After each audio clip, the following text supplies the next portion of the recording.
성도 여러분 안녕하십니까? 2021년 10월 26일 화요 새벽 말씀 함께 나누겠습니다. 오늘 묵상할 하나님 말씀은 욥기 13장 1절에서 19절까지입니다. 본문에서는 소발에 대한 욥의 대답이 이어지고 있습니다. 본문을 통해서 고난 가운데 있는 자를 대할 때 그들의 소리를 잘 들어야 하며 또한 하나님만이 온전한 위로자 되심에 대해 함께 묵상하겠습니다. 첫째로 묵상할 내용은 고통받는 자의 소리를 잘 들어야 한다는 것입니다. 본문 1절 보시면 나의 눈이 이것을 다 보았고 나의 귀가 이것을 듣고 깨달았느니라 라고 하였습니다. 여기서 이것이라는 것은 그 앞에 12장에 나오는 욥이 말한 내용입니다. 12장에서 욥은 하나님이 그의 뜻대로 세상을 통치하신다라고 주장했습니다. 이 사실을 어떻게 깨달았다고 했습니까? 그 앞에 친구들이 하는 말을 통해서가 아니라 직접 자신의 눈과 귀를 통해 보고 들으며 깨우쳤다라고 하였습니다. 욥은 왜 이야기를 하는 것입니까? 그것은 그의 친구들의 주장을 반박하기 위함이었습니다. 욥의 친구들은 욥의 고난이 죄의 결과라고 주장하기 위해 하나님이 이 땅 모든 만물을 다스리는 분이라고 열정적으로 이야기하며 설득하려 하였습니다. 그들은 마치 욥이 하나님이 이 땅을 다스리고 계시다는 사실을 잊고 사는 위선적이고 불의한 자로 몰아가고 있었던 것입니다. 그래서 욥은 너희가 말하지 않아도 나도 그 사실을 다 알고 있는 것이다 라고 하는 것입니다. 그래서 본문 2절에 보시면 너희 아는 것을 나도 아노니 너희만 못하지 않으니라 라고 하였습니다. 욥의 말을 통해서 우리는 고통받는 자들을 대할 때 어떻게 해야 하는 자들을 생각하게 됩니다. 결론적으로 말씀드린다면 욥의 친구들처럼 하지 말아야겠다는 것이죠. 욥의 친구들은 친구로서 욥을 위로하러 왔지만 고통받는 친구에게 자꾸 무언가를 가르치려 하고 있었습니다. 고통의 이유가 무엇인지 설명하려 하고 그러다 보니까 고통받는 자를 정죄하게 이르렀던 것입니다.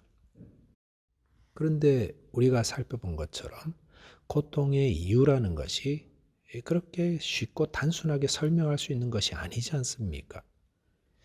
욥기서가 왜 42장까지 이렇게 길게 있을까 생각해 봤습니다. 아마도 그것은 고통의 문제라는 것이 이토록 명확히 말하기 어렵기 때문이 아닌가라고 할 수 있습니다.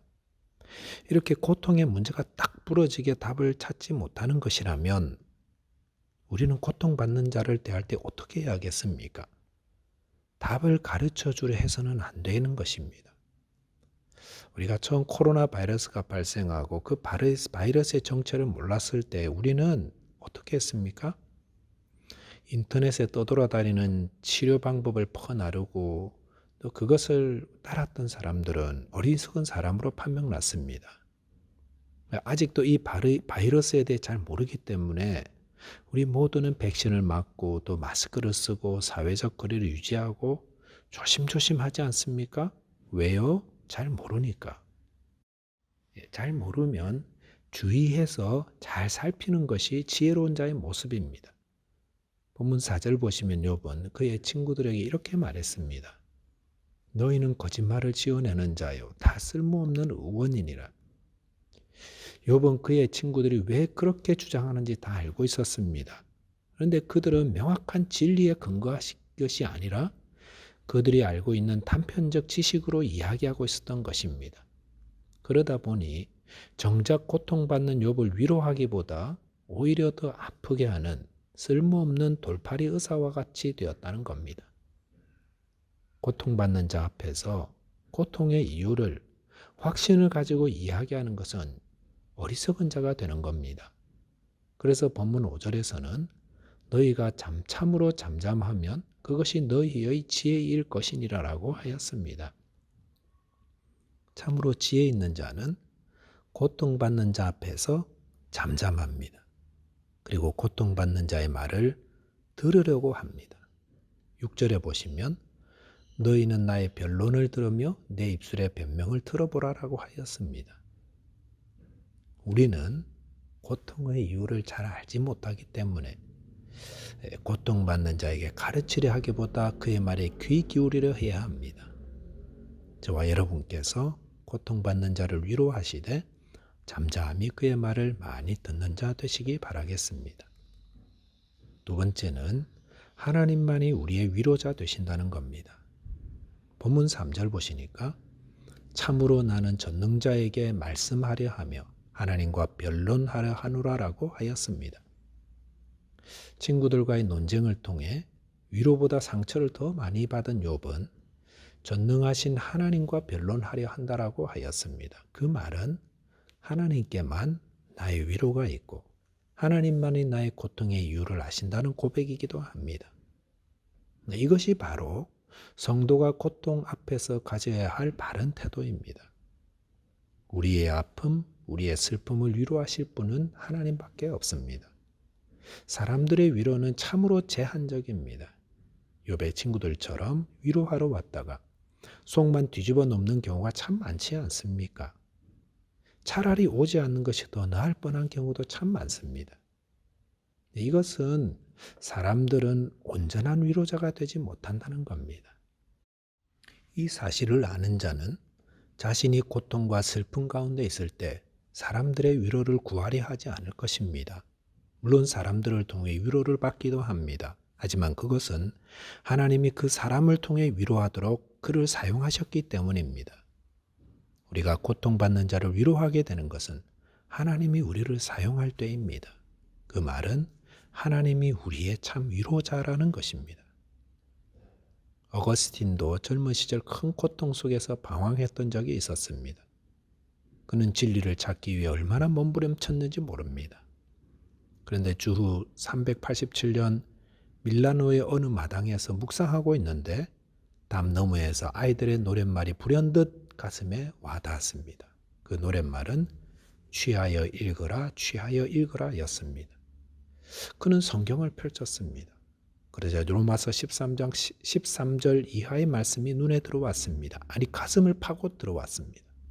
그 말씀은 낮에와 같이 단정히 행하고 방탕하거나 술 취하지 말며 음란하거나 호색하지 말며 다투거나 시기하지 말며 오직 주 예수 그리스도로 옷 입고 정욕을 위하여 육신의 일을 도모하지 말라라는 말씀이었습니다.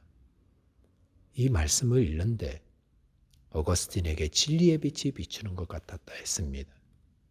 어거스틴은 그 말씀 때문에 그의 오랜 방황과 고통을 끝내고 회심하며 주님의 나라를 위한 귀한 일꾼이 되었습니다.